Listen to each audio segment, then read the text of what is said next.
lakkoofsa Itoophiyaa kanatti irreeffata dhufnaan irreessi kara gaddaa keenyatti gara galechaadha.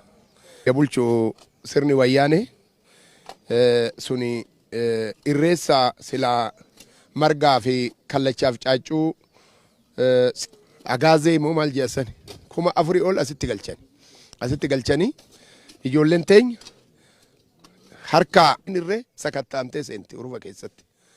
Ijoolleen harka duwwaa jirtu qulqulluu isheetiin asitti wareegama guddaa gaffala. Maaliif duuba achi odaa keenya biiroon keenya achi iyyuu waajjirri keenya hin diigamesi hin diigne waan bal'isne achi calqabee toonu achi irreeffata dhufu duuba tuksii calqaban. Maaliif boolla guddaatu jira kun. Boolla guddaa kana immoo boolli kun dheessanii seenne irshaa mirmiriyaan jedhan duri Haayile Sillaasee ippiididha kun adaa irshaa limaat jedhanuu sen. Ippiidiin kun madaabaraa xazira kun hin ta'u jedhanii nutti haxiranii kana amma gadi ga'utti lafa meetirii 100 jechu tanarratti namni miliyoona 4 dhufa. Kana achi siksa ennaan didan. Namni kara itti dheechuu dhabe as kanniisa jira. Kun amma ol siksa malee kanniisa jira.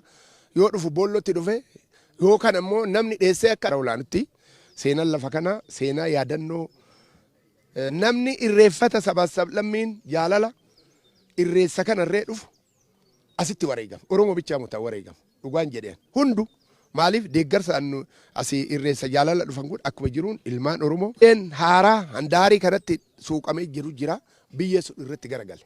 Oduu biyyeen haaraa sun jiraachuu baate namni dhumu jalaa irra ol baa jechaadha. Seenaan bakkee kana yaadannoo guddaadha jechaadha.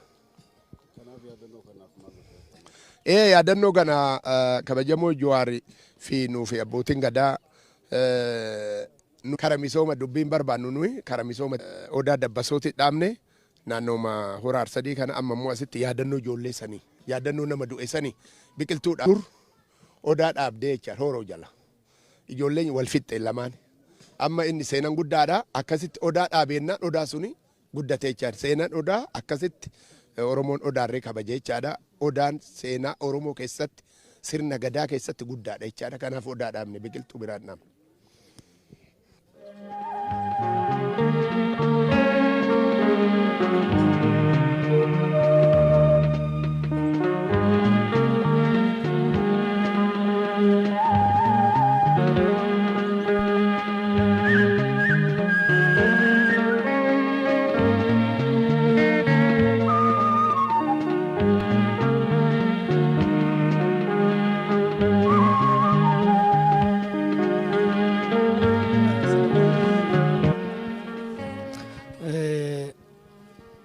Dhiiga obboleeyyan keenya nama 700 asitti wareegamaniitiin hadaan diinaan irraa buqqa'e.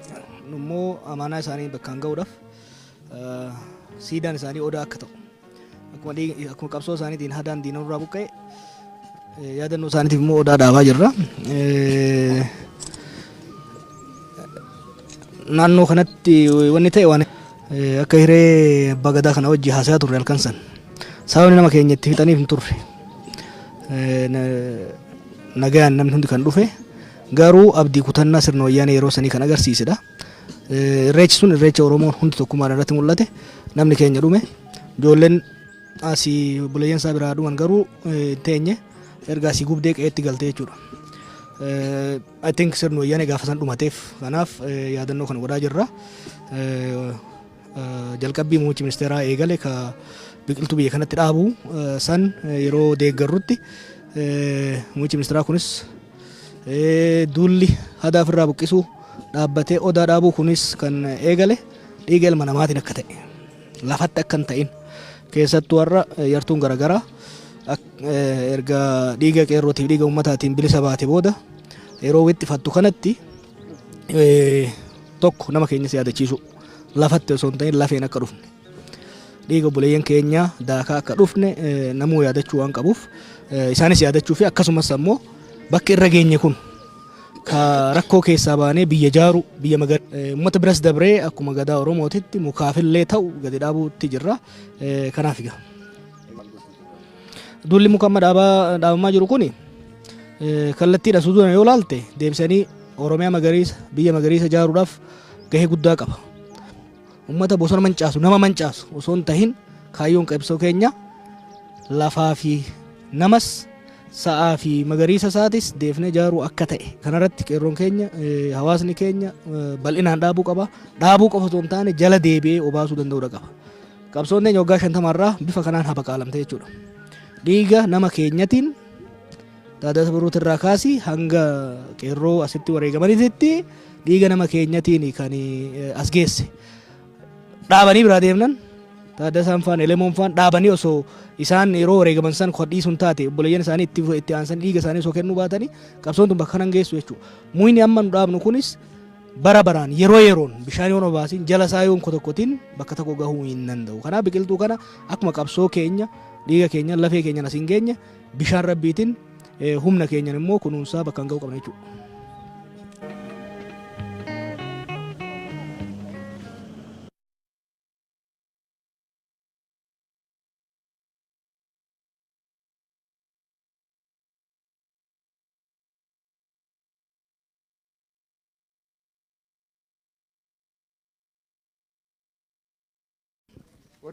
Horaar sadiiti kun. Horri immoo kiiloolee kanaa oli kiiloomeetirii 15 jira.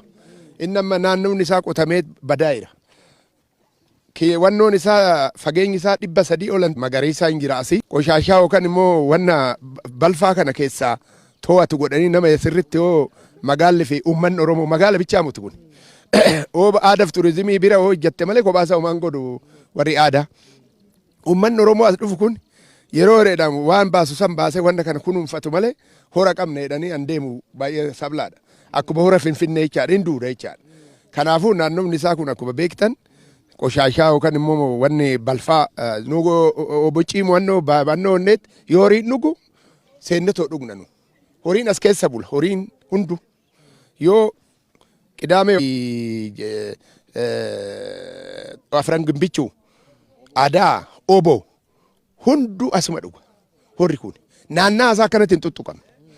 Maaliif hoosanuu kunuunfamee jira abboonni keenya amma immoo nu kunuunsuun dirqama keenya akkuma beektan hora safuu qabu hora waan irratti hin hojjanne oduu asitti waan ani ijaan arga faayidaan qabuun jedhaani kana sirritti magaala Bishooftuutii fi uummanni Oromoo hunduu kan dhufu kun hora kana oggaatti oduun dhufin yeroo yeroodhaan nu akka seeratti ta'annoon naannaa isaa tolfamee mashannana galii akka argamu bishaan akkuma laaloo oduun ta'e galii argisiisuu namna seenu kaffalee seenuu sarreera. Maaliif magaala kanaaf irree guddina bakkee kanaaf irree guddina. Naannaa isaa kana oduu koministoolii yookaan zuuraa naannaa naqxee namni itti mashannanaa namni immoo hojiin dhufu asii laalee wannoo jecha bishaan jechuun uummanni itti fayyadama. Yoo investiment ani kenname akka duratti jedhee kuni uummata Oromooti taa'uun isarreera kunuunfamuu isarreera malee yeroo yeroodhaan haasofneet moo galle horri kun amma bishaan isaa argite itti deegamee ashawaan namaa jira jechaadha. Dur nu deemnee wachiseetti hallayyaadha kun amma gini bishaantu wannoo ashawaatu guuta jalana kanaaf sirriitti kunuunfamuu jirreera. Mootummaan kophaa homaa godhuu hin danda'u. Mootummaa jechuun anumaaf si. Mootummaan uummanni kunoo deeggare malee mootummaan maal godhuu danda'a? Annuu kennineef mootummaan misoomarra oolcha. Nu abbootiin gadaa dargaggeewwan haawwan ilmaan Oromoo sabaa-sablammeen as keessa jiru kun deeggarsa guddaa godhuuf isarreera. Magaala Bishooftuu an as jiru wajjiniin sirriitti abbaan itti Oromoo jira. Abbaa dhabe amma kun. Amma yookaan ijoollee tanan akka to'atan godhanii abbaa itti godhu. Ijoollumti tunuree mirga hin qabdin jedhu. Anas dhufu amma qurxummii yookaan wannoo as keessaa guurratteet warri farangii barri gaddaa guurrattee biyya ishiitti wannoo itti yaade namni to'atu hin jiru keessa laaltu. Kanaaf abbaan itti godhamuu isarra jira. To'annaa kaartan ka'ee fi to'annaa itti godhamuun haaxiramuu isarra jira. Bakka safuu kuni sirriitti eeguudha. Akka abboota keenyaa san namni safeeffata wajjin namni baay'achaa jira meeqatu beeka waa'ee aadaa kana.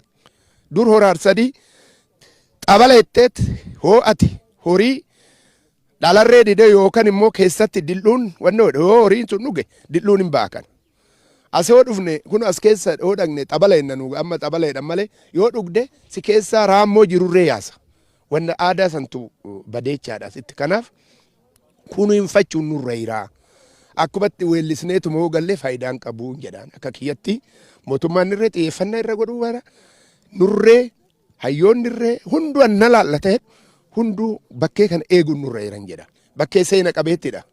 Bakkee uummanni Oromoo itti wal ga'u. Bakkeen kun akka laayyee moo ta'an bakka Oromoo itti wal barsiiste warri Yarsadi. Bakka Oromoon dur facee walitti qabdee Oromoo tokko goote jechaadha. Yaadannoo sanii firree uummanni Oromoo hirmaachuu isarra jiran jedha. Qulqullinas eeguu isarra jira. Amma akkuma laastikiin itti namni kan argi. Kun amma as seene. Kun amma feestaalli kun. Feestaalli kun waggaa 203 as keessaan tortoru. Hambaduu moti. Feestaalli kun as keessa yaa'u jechuun dhaloota keenya waan badaa bal'isnee jechaadha. Amma arge achi keessa waan jiru. Keessa immoo oduu seente achi. Naannaa san oduu achi dhaqxe. Kana maali sirriitti eeguudha malee afaan bichaadha noo deenne horri kun yeroo dhiyootti akka hora Aramayaa akka hin taane jedhaanii yeroo hundaa dubbannaa nu walii dhaga'uun nurra jiran jedhaani. Ta'eeni mukuma wajjin hin nyaate. Namichi immoo keessaa ilaala. Amma immoo deebi'eet akka seeratitti irruma baqaqsee nyaate. Sadaffaa immoo an keessaa isa nyaate. Hin beektaniiti ashuuqqii. Lakkiyaa namichoo akka duraatti nyaatini. Akka maayetittis hin nyaatini akka jiddu galeessaa nyaadhu jedheedhan. Argitanii yoo akkaa ta'e malee kunis immoo nutti dheekkama. Yoo lakki hora Finfinnee arganne kana dura oonsine. Bakkeen kun waan beeknu nu. Hora Finfinnee dura hora kanaan kabajamu. Hora wareegamni ilmaan Oromoo itti dhumte kun. Sanirree haa ta'u malee. Sanii booda horri Finfinnee tirree ta'a malee.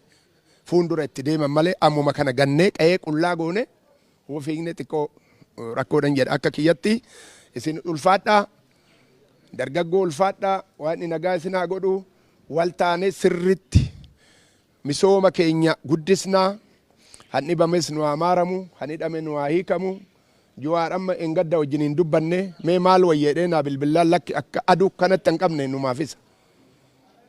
Naa bilbillee yaadannoo dhaabna jennaan hora Arsadiitti dhaabna bakka kam jennaan bakka wareegama ijoollee sanoom yeroo hin qabnu arreen kalee malee engaddaan dubbanne. Isin immoo argitanii akkatti yaa'uun keessan jaalala agarsiisu jechaadha.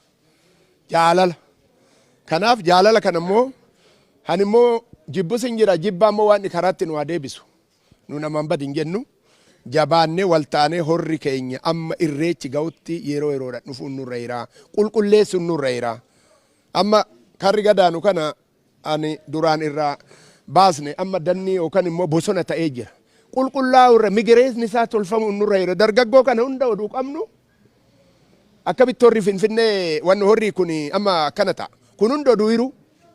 Oduu sanbata sa'a takka qulqulleessine.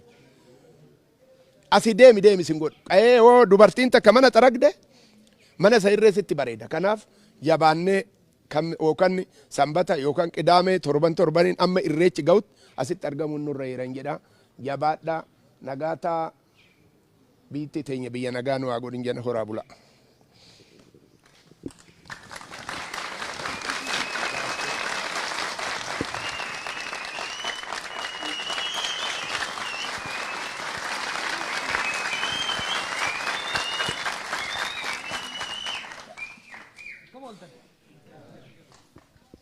Hunda dura galatooma baga dirree kanarra wal agarre bakki tun waggoota 27 gabrummaatitti jiddu galeessa qabsoo turte warri akka dulloomtanii beeytanii bara elementireetirraa kaafnee qabsoo waggaa tokko goonu maqaa irreessaatiin dhooysaan maadheen bakka itti wal argaa turreedha. Waa kadhachuu qofaa miti namni hedduun seexanallee wayyaanitti bobbaasuuf irratti wal gahaa turre jechuudha.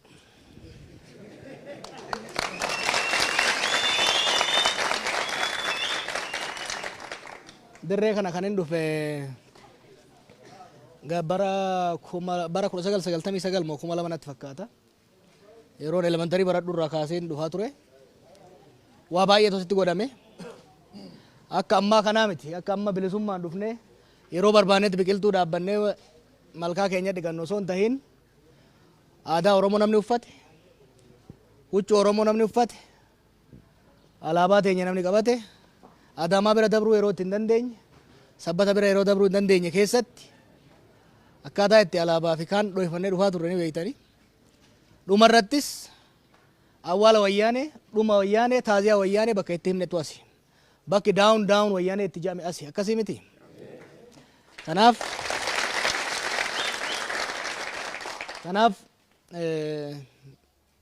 bal'oo har'a girra geenye tana bilisummaa xiqqoo har'a argaa jirru kana bakki qabsoon guddaan itti godhame, wareegamni guddaan itti kafalame, Oromiyaa guutuu yoo kan ta'u taates gaarreniif bosona Oromiyaa ta'es bakki kun garuu giddugala qabsoo keenyaa ture. Abbaa Gadaa fa'aaf bakka irreeffannaati. Warra ashabbaarii akka keenyaatiif immoo bakka qabsoo ture jechuudha.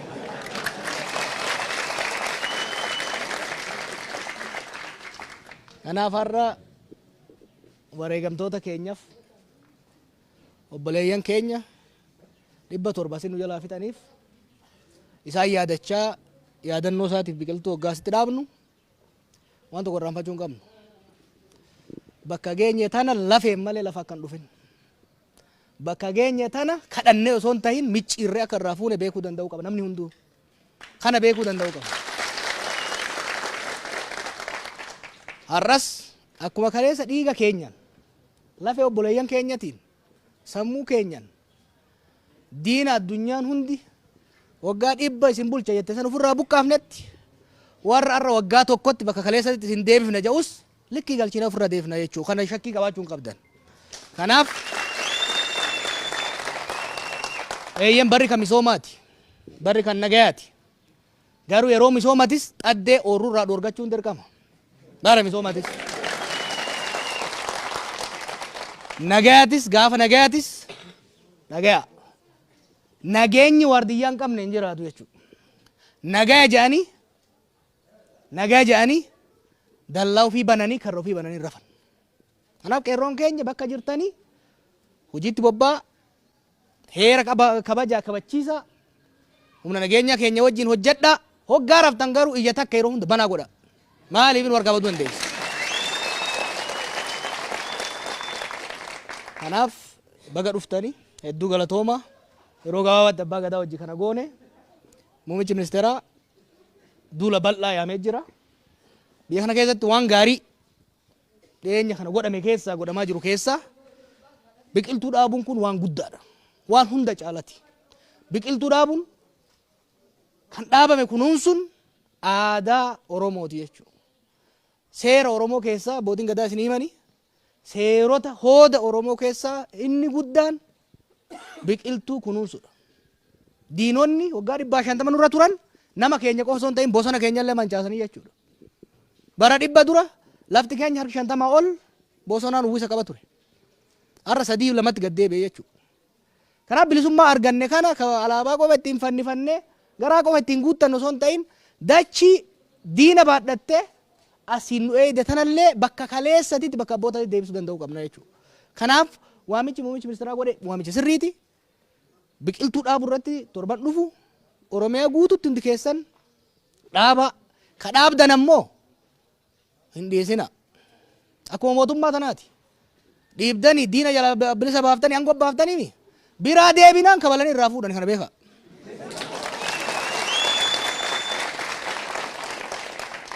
Har'aayyuu isin sodaatan. Qeerroo kana sodaatan malee. Kaha moommatu baay'ee beeke. Xaddeen hedduu. Kanaaf akkuma mootummaa tanas tiisaa jirtanitti akkuma bilisummaa arganne tanas tiisaa jirtanitti biqiltuu dhaabdanii harka dhooftanii biraan galinaa kunuunsa guddisa bara baraan akkanatti deebinee dhaabuun barbaachisaadha. Bakki kun bakka hoodaati. Bakka seenatis. Hooda dachaati. Bakka abboonni keenya nu dhaalchisani. Bakka waaqa keenyatti kadhatani. Waggoota dabre kana keessatti ammoo jiddugala qabsoo keenyaati. Itoo the headquarter. Jiddugala qabsoo keenyaa waan ta'eef bakki kun kunuunfamuu qaba jechuudha. Mootummaa wajjinis bulchiinsa mootummaa naannoo Oromiyaatii fi kan magaalaa wajjinis abbootiin gadaa haasa'anii naannoon kun akka eegamu akka dallaan itti godhamu akkuma fedhe abbaan fedhe keessa deemee dhiiga obboleeyyan keenyaa irratti qushaasha gatu ta'uu hin qabu jechuudha. Malkaa keenya kabajamaa irratti pilaastika itti gatu ta'uu hin qabu jechuudha. Kanaaf warra mootummaa wajjin haasofna lafti tun lafti tun lafa hoodaati, lafa waaqaati, lafa wareegamtoota teenyaati jechuudha. Akkanatti gatamuu hin qabdu kunuunsanii abbaa itti godhamee haroon tun guututti maqaa investimantiitiin hattuun dhuftee birrii irratti hojjettee qushaashan irra gattee deemtu dhaabbachuu danda'u qaba jechuudha. Kanaaf qabsoo cimaa gara fuuldurallee nu eega abbootii gadaa wajjinis mari'annee marii barbaachisaa goona. Isin qeerroon torban dhufus bosona dhaabaa akkuma isiniin jeetti barnootatti bobbaa hojiitti bobbaa iyya ta'essan takkitti garuu abadan hin cufina hedduu isin boona irreessi ji'a itti aanu keessan godhama irreessa baranaa kana sirriitti guddisuu danda'uudha qabna biiroon aadaa beeksisa oromiyaatis gumina abbootii gadaatis magaalaan bishooftutis irratti qophaa'aa akka jiran abdiin qaba nulleen gaaf magaalaan nu yaametti gaaf abbootiin gadaa nu yaametti anas dabalatee ji'a isaanu kana keessatti irreechi kun irreechi itti aanu kun ka asiitillee ka finfinneetillee kan nu boonsu ka sabaaf sablammoota biyya kanaa hunda walitti qabatu ka gara bal'ina akkasumas murannoo keenya agarsiisu akka ta'u abdiin qaba yeroo mootummaan isin yaametti yeroo abbootiin gadaa isin yaametti akkuma har'aa kanatti kana daran akka hawwaattan abdiin qaba injifannoon kan uummata keenyaati wareegamtoonni keenya bara baraan yaadatamu nagaan na tura.